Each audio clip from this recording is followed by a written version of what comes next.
Hello guys, welcome to my SY education foundation channel में आपका स्वागत है। इस हम अपडेट में लेकर के प्रेजेंट हैं बजट 2025-26 टैक्स पेयर्स के लिए जो है खुशखबरी। इनकम टैक्स में मिलेंगे दो बड़े तोहफे। भारत के आगामी बजट 2025-26 को लेकर के काफ़ी उत्साह से भरा हुआ है। विशेषज्ञों का मानना है कि इस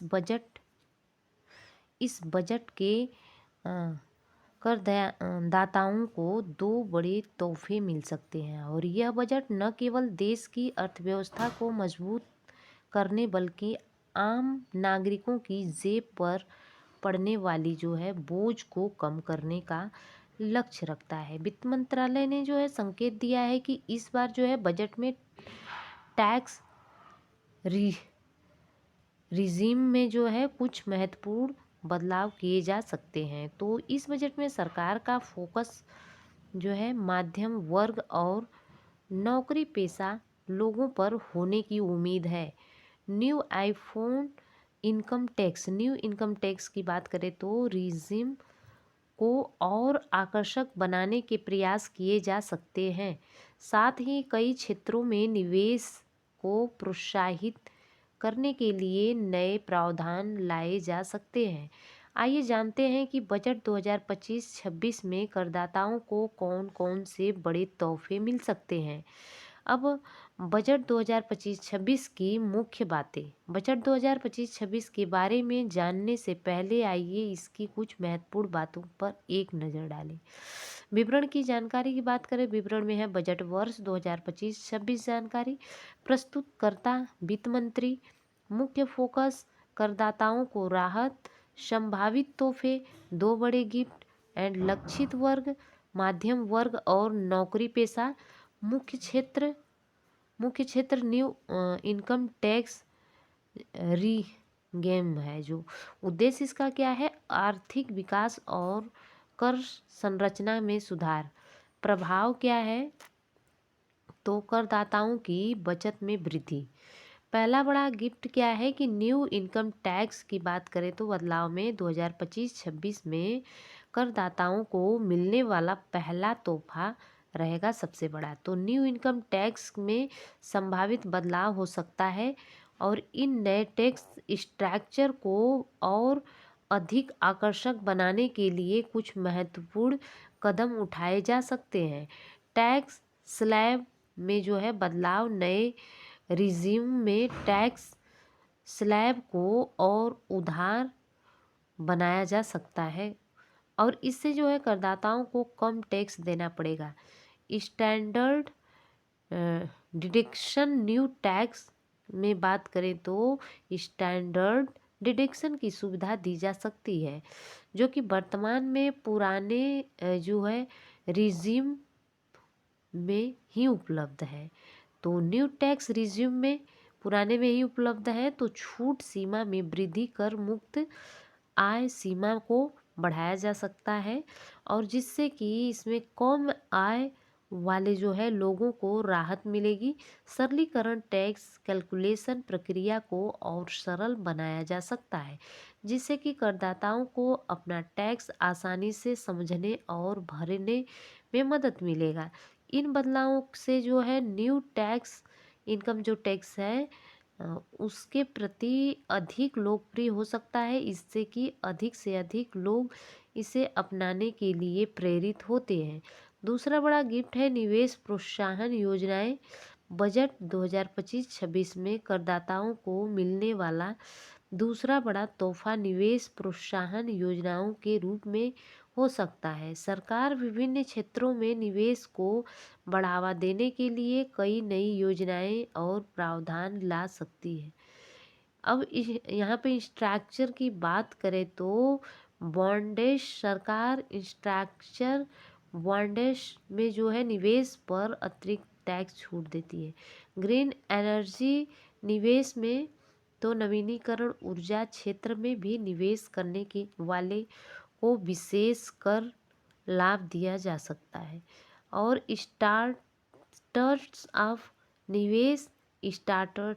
ऑफ में जो है निवेश करने वाले के लिए नए टैक्स ई सेटिंग जो होता है कि घोषणा की जा सकती है। डिजिटल इकोनॉमिक्स डिजिटल क्षेत्र में निवेश को प्रोत्साहित करने के लिए विशेष योजनाएं लाई जा सकती है और इन निवेश प्रोत्साहन योजनाओं से न केवल करदाताओं को अपनी बचत बढ़ाने का मौका मिले, बल्कि देश के जो है विकास में भी योगदान देने का अवसर मिलेगा। मध्यम वर्ग के लिए विशेष प्रावधान क्या है? तो 2025-26 में इस बजट के माध्यम से इस वर्ग के कुछ वर्ग लोगों के लिए विशेष प्रावधान किए जा सकते हैं। सबके ऊपर लागू नहीं होगा। गृह ऋण पर ब्याज छूट, होम लोन पर मिलने वाली ब्याज छूट की सीमा को बढ़ाया जा सकता है।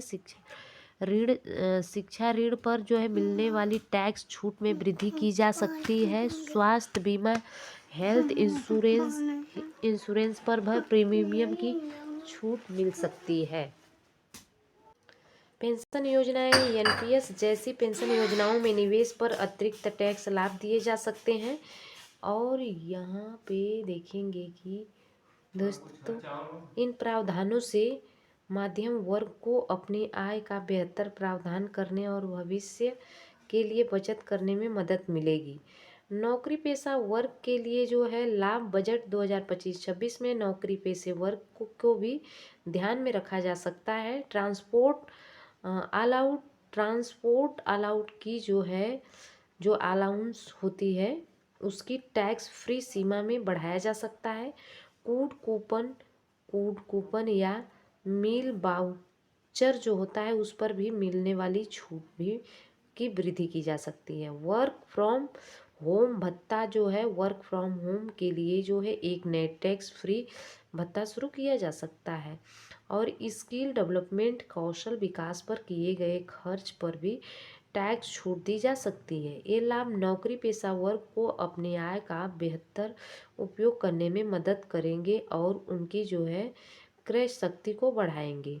डिजिटल इकोनॉमिक्स को बढ़ावा, बजट 2025-26 में डिजिटल इकोनॉमी को प्रोत्साहित करने के लिए जो है कुछ विशेष प्रावधान किए जा सकते हैं। डिजिटल पेमेंट, डिजिटल भुगतान को बढ़ावा देने के लिए देखेंगे विशेष छूट, कैश बैंक योजनाएं, ई कॉमर्स ऑनलाइन व्यापार को प्रोत्साहित करने के लिए टैक्स इंसेंटिव किया जाता है। फिनटेक जो होता है कंपनियों के लिए विशेष कर लाभ, साइबर सुरक्षा में निवेश पर अतिरिक्त टैक्स छूट। इन प्रावधानों से जो है डिजिटल इकोनॉमी के जो है बढ़ावा मिलेगा और देश की अर्थव्यवस्था को डिजिटल युग में ले जाने में मदद मिलेगी।